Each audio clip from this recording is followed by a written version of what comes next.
This video is a presentation of the theory of self-authorship, specifically as it applies to college student development through the lens of Marcia Baxter-Magolda's research and publications. Marcia Baxter-Magolda is widely recognized as an authority on self-authorship theory. She advanced the concept of self-authorship, initially introduced by Robert Kegan, and further developed it by applying it to college student development. The theory of self-authorship is important for those seeking to understand the development of college students and those trying to promote the achievement of learning outcomes in college. What follows is a brief description of self-authorship theory with a brief critique and some examples of how the theory has been used to inform recent research.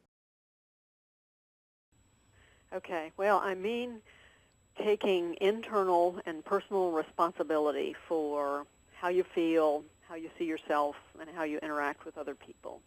You know, as young people, we often pay a lot of attention to what we hear from those around us, and at some point, usually late adolescence, oftentimes when you go off to college, you face the reality that you need to take some of that up yourself. And so authoring your life really has to do with beginning to coordinate all of the insights and wisdom and advice that you get from your parents, your teachers, your employers, to really figure out how to make decisions for yourself. The components that make up self-authorship theory emerged from Baxter-Magolda's research. In a 22-year longitudinal study, she used extensive annual interviews to track the development of self-authorship for young adults beginning with their college years when they were 18 years old and continuing until they were 40 years old.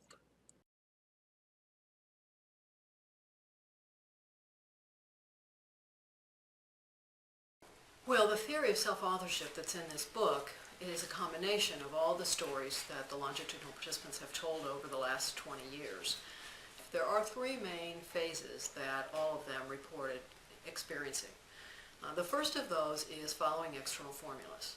When they came to college, the majority of them followed the advice of authorities, people they trusted, their parents, teachers, other adults in their lives, to figure out what to believe, what to value, and how to be successful in life. And that's a pretty typical response, I think, to childhood and adolescent upbringing. The point at which we all discover that we need to include our own voices in what we know, how we see ourselves, how we engage in relationships, is the beginning of the second phase that I've called the crossroads.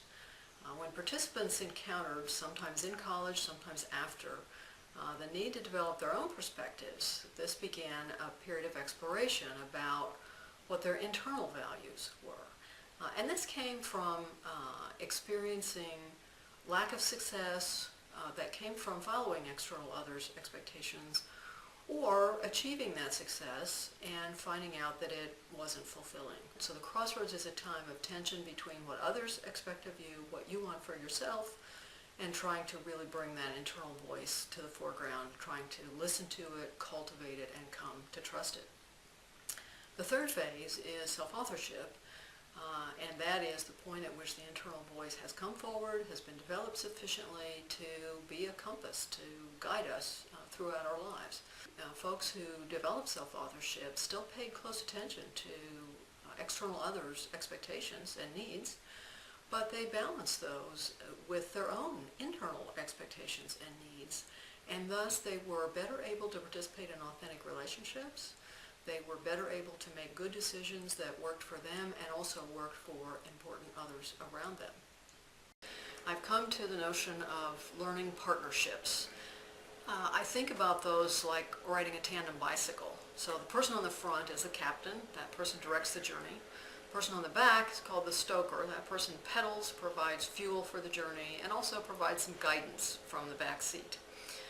Typically, in childhood and adolescence, and sometimes even later, the child or the adolescent is on the back of the bike, and the parent, the teacher are on the front. And there comes a time when they need to change positions, and the young person needs to get on the front and take responsibility for their own journey. At least at college, that should be happening.